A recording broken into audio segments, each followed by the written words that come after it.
Welcome, everyone. My name is Devin Little, and this is the Hockey Writers Grind Line, the Red Wings roundtable for the hockey writers. For the past 5 years, the Grind Line has been a weekly column for the hockey writers, and now we're coming to you live. We're excited for another opportunity to discuss the latest Red Wings news, rumors, and strategy with the Hockeytown faithful. So, including myself, let's introduce our version of Chris Draper, Kirk Maltby, and Darren McCarty, starting with Ian McNaughton. How is it going, buddy? Long time no see. Yeah, long time no see. It's doing good here. How about you, man?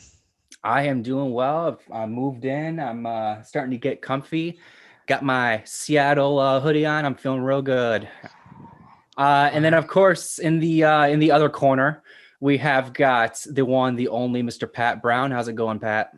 Doing great, Devin. Liking the new digs. Hopefully, it's starting to feel like home, and enjoying the decorations you have there right above you. Looking sharp. Yeah, figured it was time to break out some actual Red Wing stuff, right? So, without further ado, let's dive in. We have got quite the show planned for tonight. We are going to start with something that was a little bit controversial to start the work week.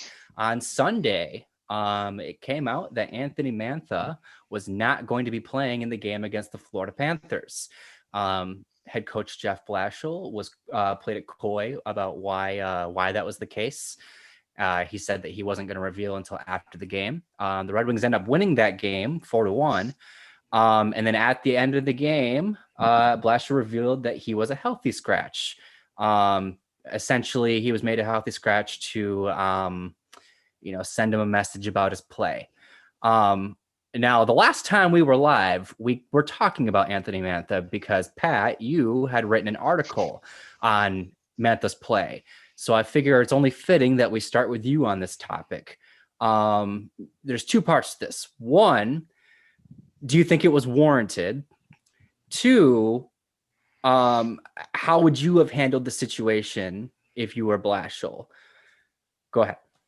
So your first point, was it warranted? I think it's really tough to answer that because you don't know what goes on behind closed doors. You don't know what's happening at practice, but I would say based on production in games and what we saw after my article ran, in which I think everybody had pretty much agreed across the board he wasn't living up to expectations, it was a very surprising move. He had just scored 3 consecutive games. I will take credit for that, by the way. You're welcome, Anthony. Thanks for reading. Said move his feet, start shooting the puck more. He does both of those in 3 straight games. He nets one. It didn't make sense based on how he started producing in games, how he started looking like he was moving his feet and he was getting the puck to the net and hit a few posts as well. Mm-hmm. So based on his game performance, no, I don't think it was warranted there, but you never know what's going on behind closed doors. You don't know what's going on with those team skates if he wasn't being a team player at practice or something like that. 3 games earlier, I think it would have been completely warranted. Another interesting note, when he came back, he was on the 3rd line. Yep. I believe. Keep me honest there if fact check me, but I'm pretty sure he was on the 3rd line when he came back, whereas Brome was on the top line. So it does seem that Blashill's sending a message based on level of effort, based on what you're bringing to the ice and what you're showing. If I'm Jeff Blashill, it's interesting. Part 2 of your question, Devin, is what do you do if you're Blashill and I make my $6 million man earn it?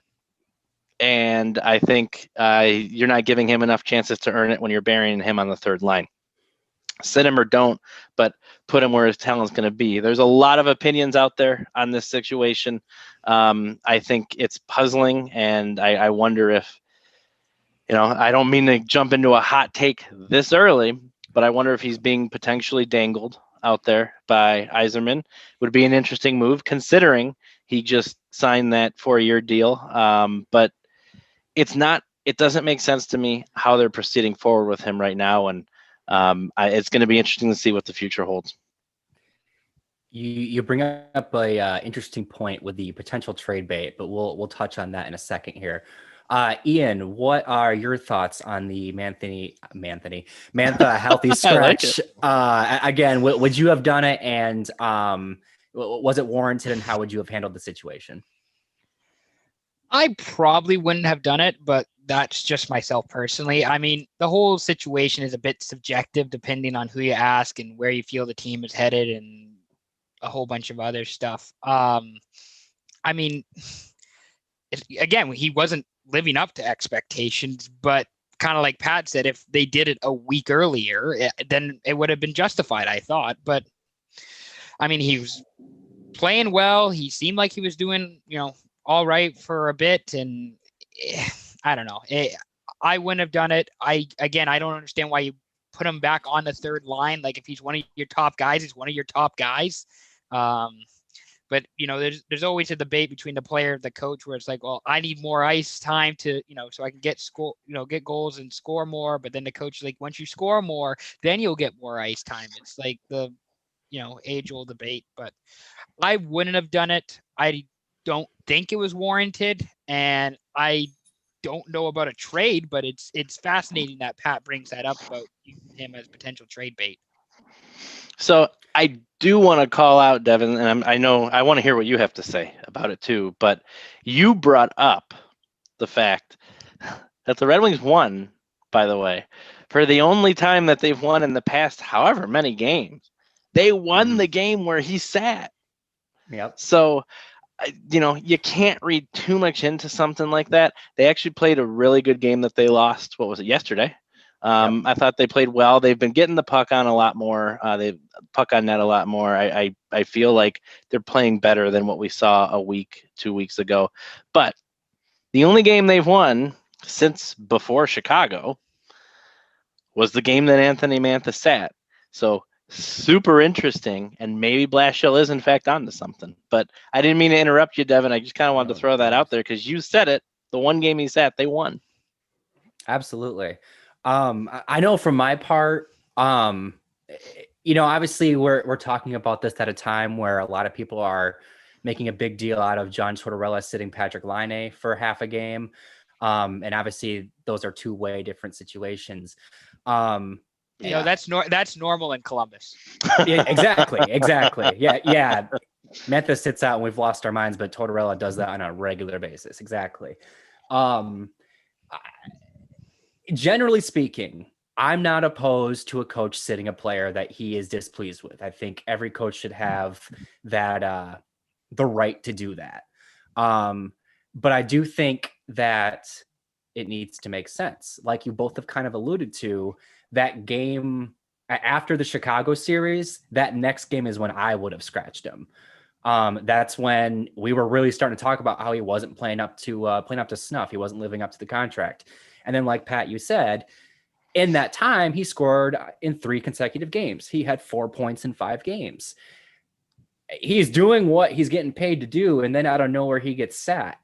Again, I don't 100% disagree with it because, I mean, he has looked better in the 2 games since, but I just think that the timing was a little odd. And it is maybe for him a little unfortunate that the team won without him, but I guess the true sign of a team player is that you don't care if you're involved in the win or not. You just want to see your team win.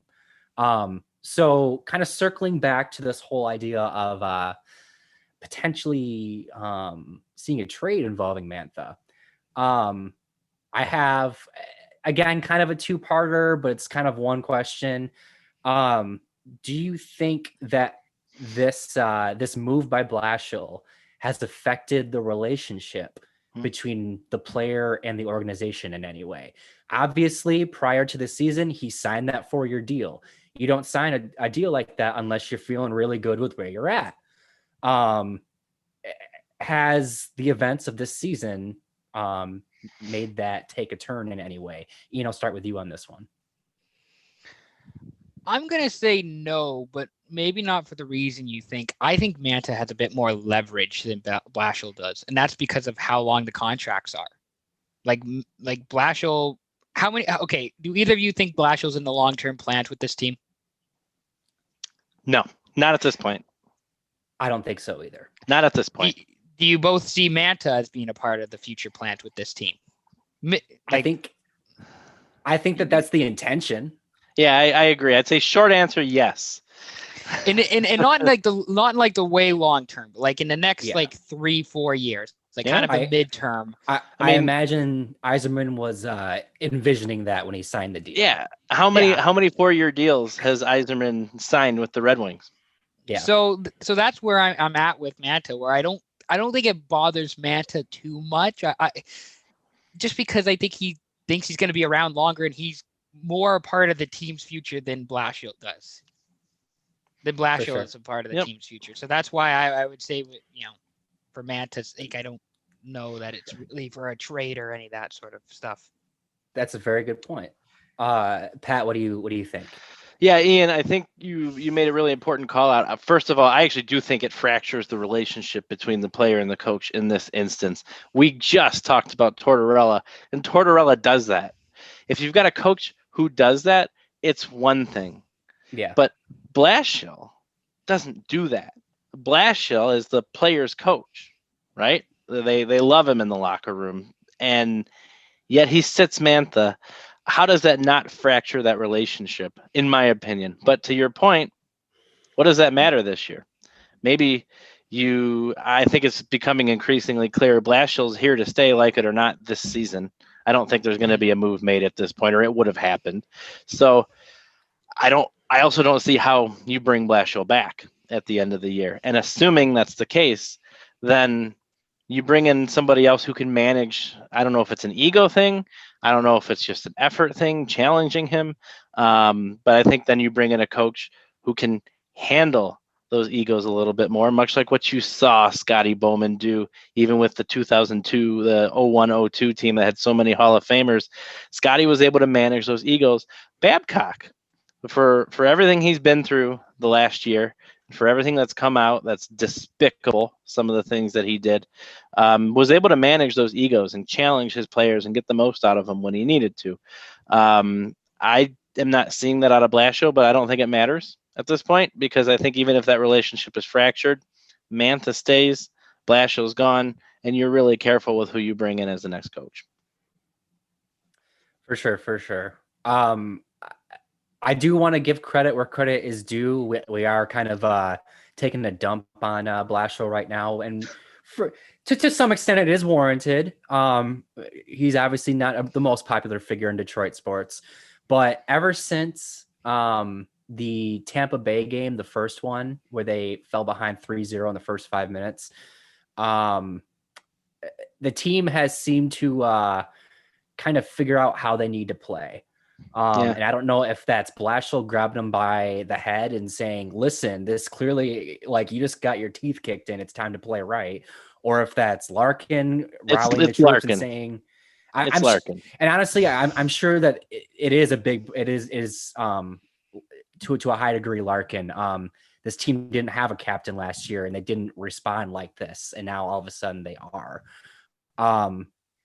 Yeah, so credit to whoever, credit to where it's due. The team is starting to play in a way that they will probably find more success this season. Like you said earlier, Pat, last night's game, they probably very well could have won, and they definitely should have had at least a point out of it. Yep. I think they're finally figuring out their identity a little bit too, which, I mean, it's a month too late to figure out your identity, but it's better late than never, I guess. And that is partially due to Blashill. Like, Blashill, I think, does deserve some credit in trying to figure out what the best use for his players are and trying to maximize the players he has. Yeah. So I don't think they're playing Blashill's his preferred system right now. I think that he is taking what he's seen and he's found a way to put them in a good position. So kudos to him, kudos to Larkin, kudos to whoever is turning the tide right now. You know, I last thing for me to say about this, I feel bad saying this. I'm done giving Blashill credit. I have not seen. Probably not alone. I mean, no. Well, but Devin, I think you had a good point. We've been awfully negative towards him. Anybody goes back and look our first few episodes, I praised him until the cows came home. I brought up all of his success that he's had at every other level. This year was supposed to be better, and there is no reason why this year isn't better other than the coaching, in my opinion, other than how prepared this team has been. If we weren't playing teams back to back, I think it'd be even worse because there's no adjustments to be made. You're moving on to the next team with the exception of those home and home series that take place. I do give all the credit in the world to Larkin, still taking all the questions, leading the team with 9 points, putting this team on his back. You see the effort that he's putting in and night out and trying to lead by example. And that's who I think is riling up this team so they're competitive in games. I will not give credit to this coaching staff. If Yzerman sees something we don't and he re-signs Blashill, so be it, because you got to trust in the Yzer plan. But I'm done giving him credit. For sure. I would say that from the sounds of things, you are very disappointed in Jeff Blashill. And speaking of disappointments, we are going to pivot now to our next topic, which is going to be our, we're at the quarter mark. We're a little bit past it now of this season, believe it or not. And so it's kind of a good time to kind of take a step back and look at where we are. The Wings they've only got 3 wins on the season. They're on pace for 12 wins, which is not good. but despite that, there have been some pleasant surprises. And of course, there have been some disappointments. So what I would like to do for this segment is to go around and share one of each, a pleasant surprise and a disappointment that we've had from this season. Pat, you had the last word on the last thing. So I'm going to start with Ian on this one. Ian, you have the floor. Thank you. I'm going to say my positive got to be Troy Stetcher. I'm a Troy Stetcher stan. He's actually been like a very solid second line D man. And for what he's getting paid too, I think it's even more impressive. Absolute steal. So I have to say that Troy Stetcher has got to be my positive thing that I've seen the most this year. I think we all are going to probably hit on the negative, but I'm going to say Mark Stahl. And I know we've had conversations about Mark Stahl, but I'm just going to say Mark Stahl's been my disappointment. So bona fide blue line sniper Mark Stahl. Are you serious? I could tell that you were going to say something ridiculous, Devin. And his first goal, he was 3 feet away from the net. What do you do? Anyway, sorry. Yeah. Anyway, no, but Stetcher positive, Stahl negative. Those are my 2 guys that I'm going to touch on. Ironic too, because they're D partners, and they're like the one defensive pairing that has been sturdy the whole steady. It somehow work, even though Stahl is down here and Stetcher's up here, but yet it's somehow worked for the most part. Yep. So yeah.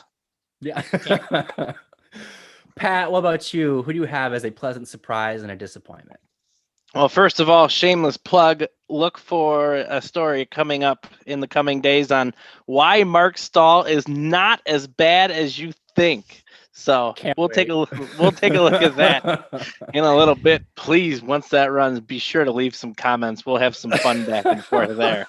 Now that said, pleasant surprise. I'm going to go with Giovanni Smith.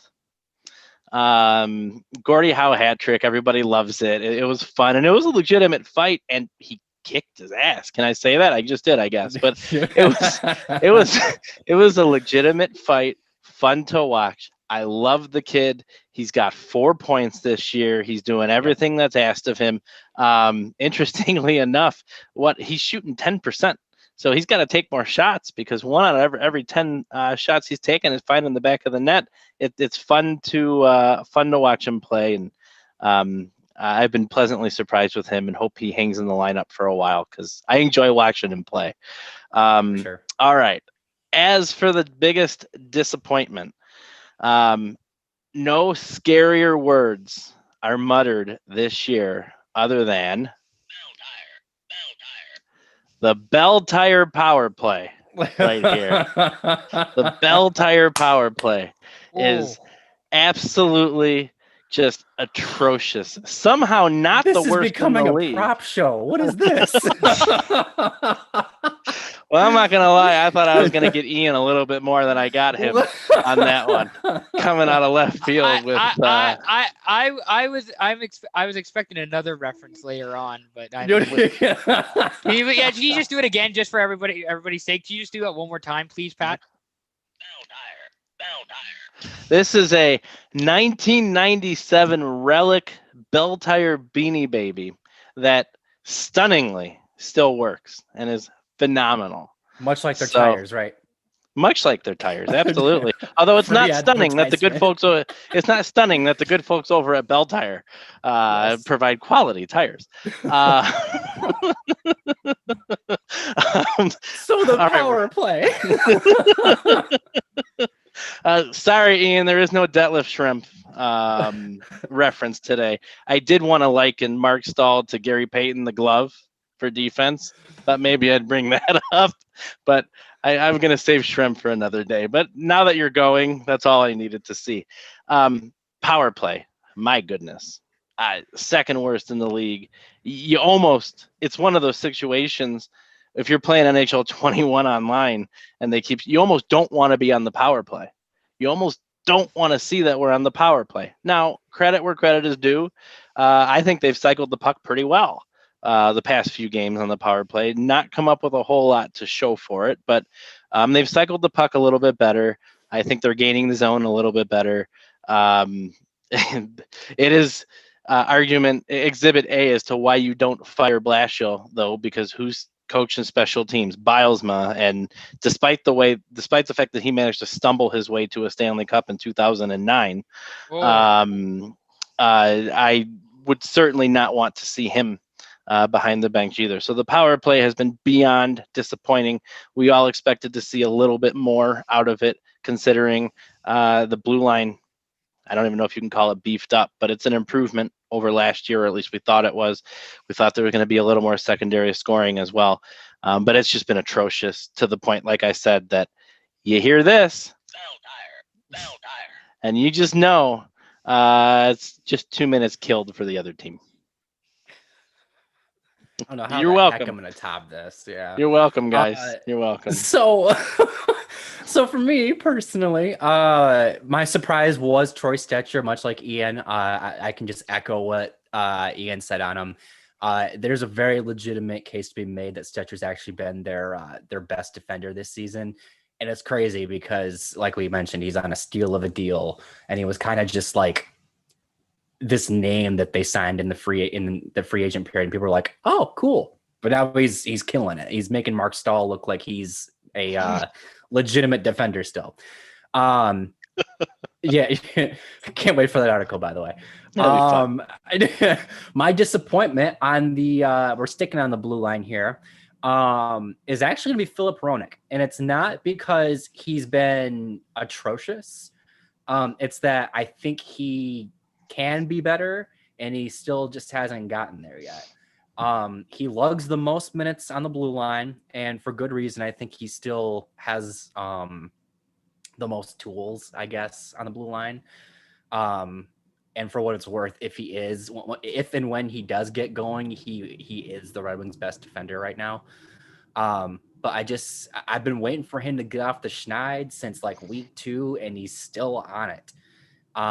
And it's a bummer because he looked really good in the Czech Republic prior to the NHL starting their season. I know that the Czech League and the NHL are nowhere near comparable, but you would have expected him to be riding that confidence high a little bit more. But here's hoping that a couple weeks from now we're talking about how great Ronick's doing instead of how disappointing he has been. This is good. This is great. I want to take a minute real quick to thank you all for watching, and thank you both for joining me in this show again. We thoroughly enjoyed putting on the show for you, and if you're not watching our show, you should still be watching this channel because we got a lot of great content here. We got Blackhawks Banner, we got news and rumors, we have the regular the Hockey Writers Live, and we just added a new show, Sabres Scoop. So check that out if you are a Buffalo Sabres fan. Of course, subscribe to the channel so you don't miss out on all of these fantastic shows and great content. Hit a like on this video if you're enjoying our prop comedy, and please drop a comment. We like interacting with our people, so thank you. Now, pivoting, where we talked about disappointments, we've talked about abysmal coaching, so I figure why not keep it negative.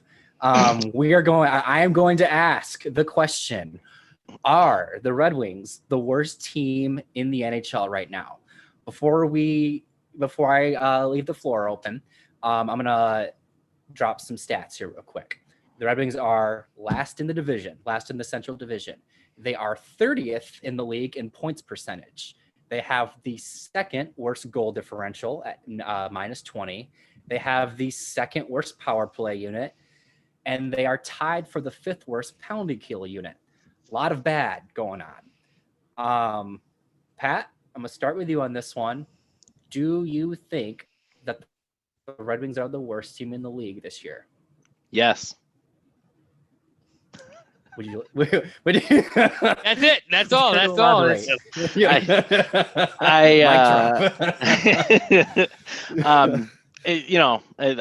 I only laugh because otherwise I'd be crying. For sure.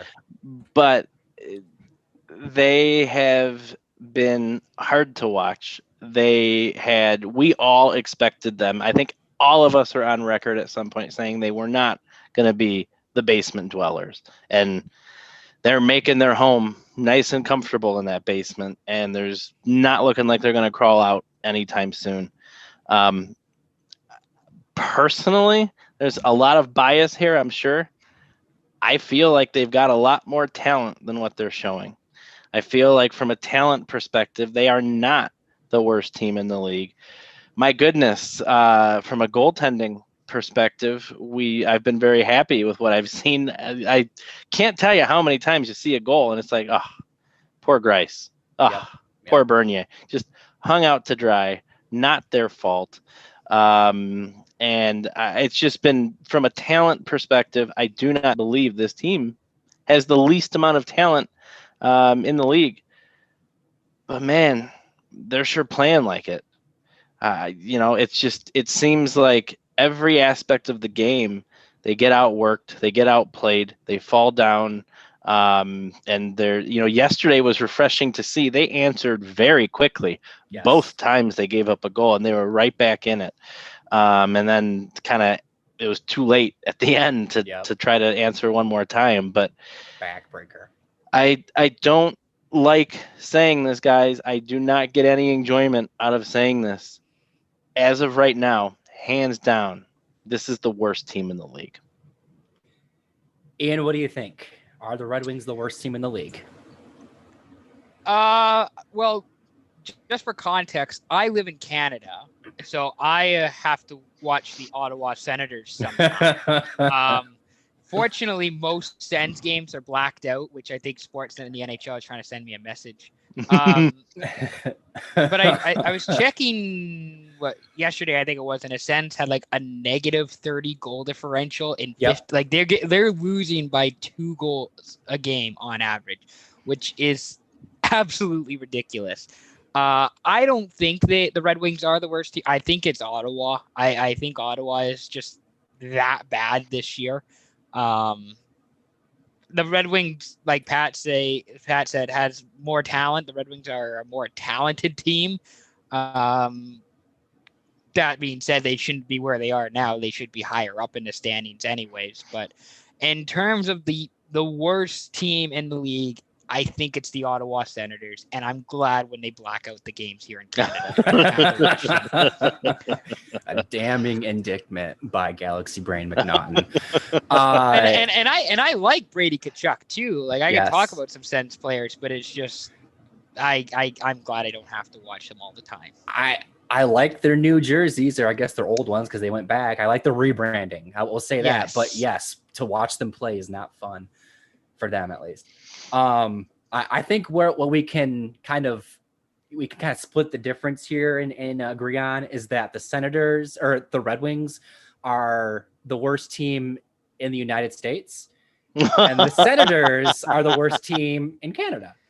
And we can debate, which one's the worst team in the league. I do think that it comes down to Detroit and Ottawa as the two worst teams. I think that, we just kind of talked about, or you both just kind of touched on how the Red Wings have more talent than what they're showing. And I think that, to me, is why I lean towards Ottawa being the worst team. I think Ottawa's better than what they're showing, but I don't think they're much better than what they're showing. I think Ottawa meant to do this. Detroit didn't mean to be this bad this season. Yes. I think that there's a lot of players on the Red Wings that are underperforming. And if everyone was firing at full, on all cylinders, we'd be having a different conversation. Not to mention the fact that pretty much since the third or fourth game of the season, the Red Wings haven't had their full ideal lineup. And obviously that's a thing across the league, but I'd like to see with their team now that they're starting to kind of figure out how they should play. I would love to see how they look with Tyler Bertuzzi in the lineup now. And when they had Bertuzzi, they didn't have Zadina, and they didn't have Fabry. I just think that if you were to put the Red Wings and the Senators in a best of 3 series, I think that Detroit would win 2 out of the 3. I think Ottawa would probably win one of them too, unfortunately. But I do think Detroit is a hair better than Ottawa. Any other things to throw out before we go ahead, Pat? I was going to say, it's funny you say that, because I was thinking as we've been going through this, what happens if they play? And sadly, the first thing is it would be a really good game. Yes. It would be a really entertaining, close game, high scoring possibly. And frankly, I think difficult teams. And you have Ottawa converting 13% of their power play opportunities, beating a dead horse here, but Detroit converting 8% of their power play opportunities. The difference all too often comes down to special teams, and Detroit doesn't convert enough of that, in my opinion, to come out on top there. But it would be, hands down, a really good game between two pretty bad teams. Which, if I'm a Nashville Predators fan, I'm feeling very discouraged about how tight of a game that was last night, because the Predators don't think of themselves as a bottom feeder. But oof. Ian, any last thoughts? I hope they don't black out the potential Red Wings Senators games that we might see this season. For sure. So since we're talking about the worst teams in the league, obviously what the reward, or whatever you want to call it, for being a bad team is draft picks, high draft picks for that matter. This is a topic. Is it though? Well, is it? Here we go. So this is a topic that I feel like we've kind of danced around ever since the show started. We've kind of hinted at our displeasure with this, and I don't know if we're going to go full throttle on the topic right now, but we are definitely going to discuss it.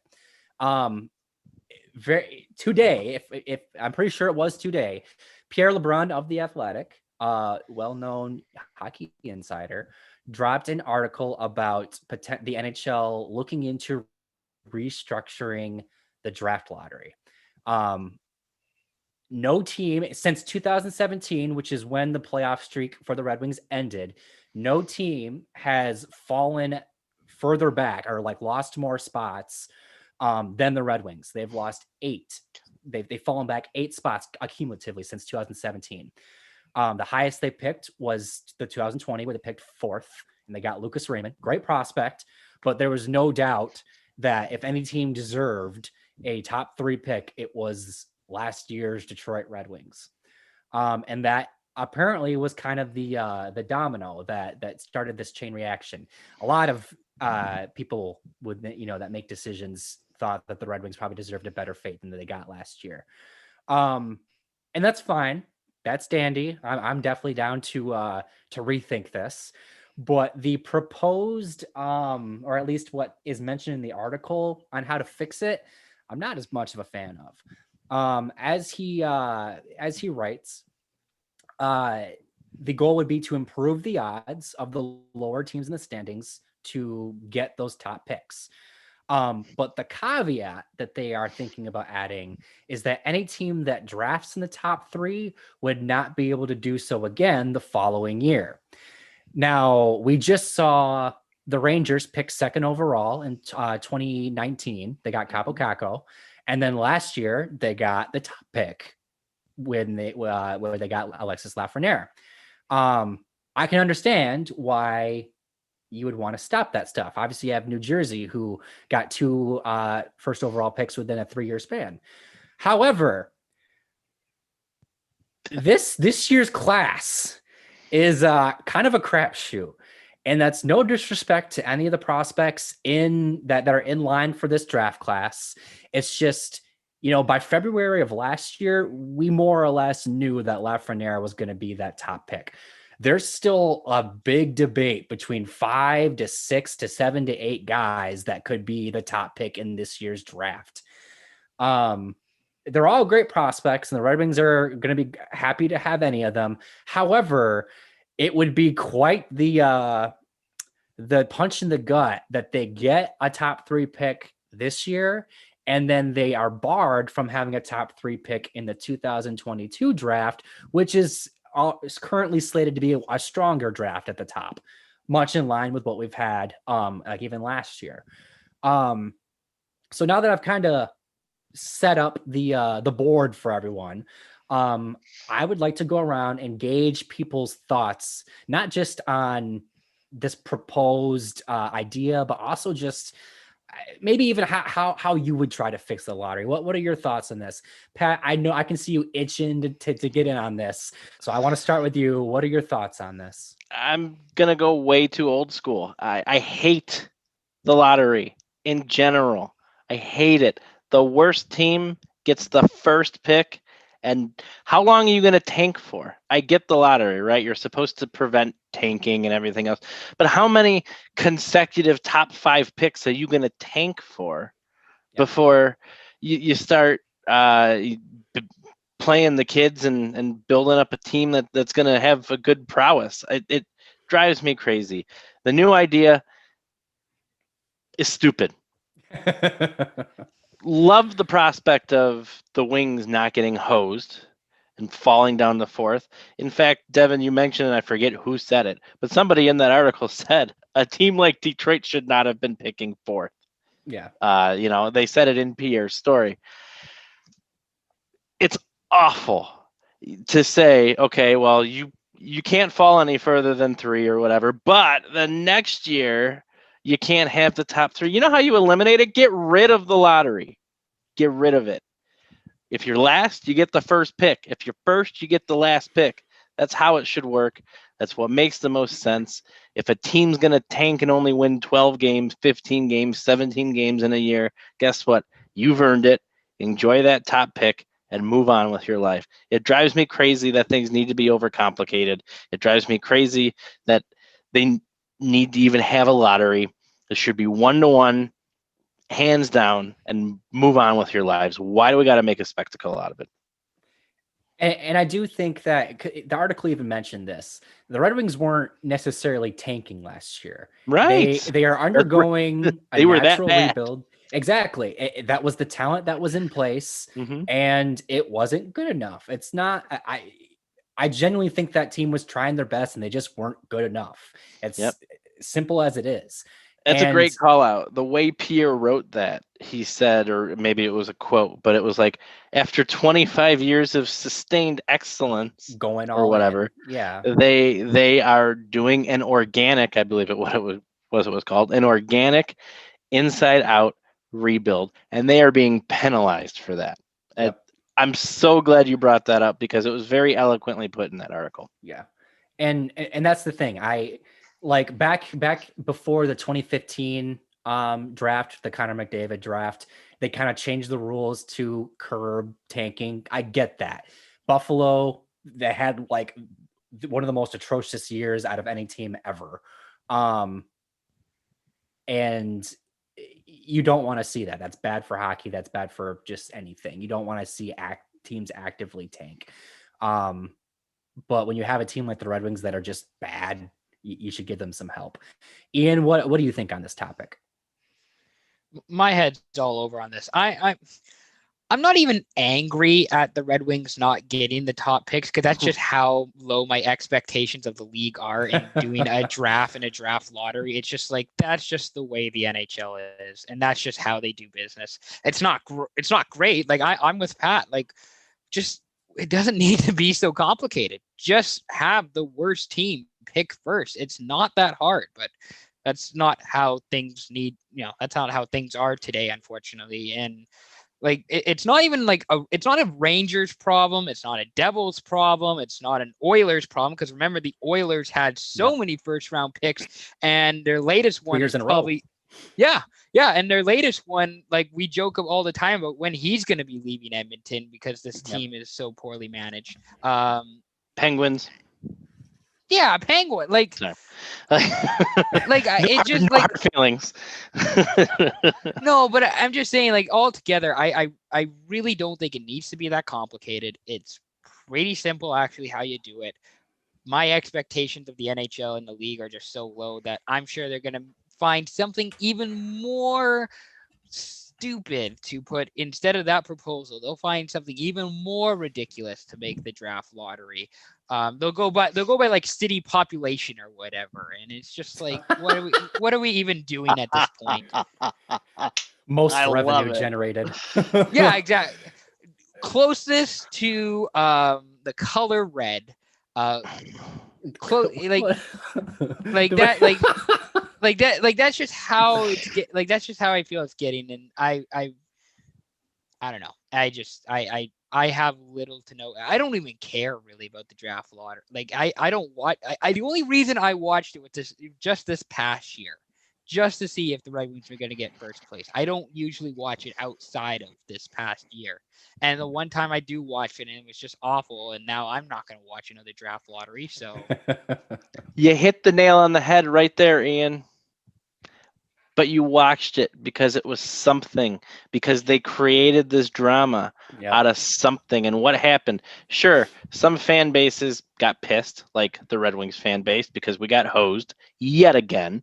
But then you've got the Rangers fan base energized, even more so, top 2 picks, 2 straight years, things like that. It's drama, it's ratings, it's money. That's what it's all about. If they did it the right way, you're not going to tank a team 3 years in a row. That's not going to happen. And if they do, they've sacrificed a lot of revenue along with it to do that. And I guess I was going to say, I guess if I had to describe the whole draft lottery process in one word, it would just be apathetic. Like, that's on it. Like, that's honestly how I feel about the whole. But you watched. But I watched, but I mean, I don't know. I didn't hear anybody, any fans of Team E that were really excited on social media after. Like, I didn't hear those people. I didn't hear who was, And I didn't see the people wearing the Shield logo that were real stoked after that draft lottery. That specific draft was a ratings driver, because there was a legitimate chance that a playoff team could get the first overall pick, and lo and behold, that's exactly what happened. Because then you had to tune in for the second lottery. It was infuriating, Devin. That was infuriating. And then like, what was also funny about the second lottery was that the Leafs ball was like that close and being like, and it wasn't. And if that happened, there would have, I don't know. It's funny because, we're past it now, and I can be mad that the Rangers got the second pick and now the first pick, but I still would be seething if the Penguins or the Leafs got that first pick. I still wouldn't shut up about it. So I guess in the time I was like, fine, the Rangers got it, but right. Well, I agree. It was very much a chaotic neutral type of situation for myself when that happened. And, I feel like I've been nothing but negative today. Kind of a depressing show, to be honest. But all of that notwithstanding, you know what? Yzerman has done incredible with the last 2 draft picks. that with the hand that we've been dealt, dropping out of where we'd hoped to see us pick, he drafts Sider where everybody scratches their head, and yeah, he hasn't played a lick in the NHL yet, but everybody's already heralding that pick. And then I think Lucas Raymond made the most sense, made a ton of sense. Can't wait to see him play. So despite what has happened, the right man is running the show and made the most out of the opportunities that have presented themselves in the draft, given the current structure. Because it is what it is, right? It is what it is. But, fully expect if they make that change and we end up with a top 3 pick this year, being angry next year at not having a top 3 pick. And real quick, before we close out the show, I do want to throw out in the article, he writes, one idea that I believe will win the day. It is making sure that the last place team can't drop lower than 3rd overall in the draft. If nothing else, that seems to be what people can kind of agree on, is that they shouldn't pick lower than 3rd. And to some extent, I can get behind that. There in some drafts, There's a dramatic drop off between 3rd and 4th. I think last year I still would have picked Raymond at 3rd, but that's just my opinion. I could entertain an argument for Stutzel there.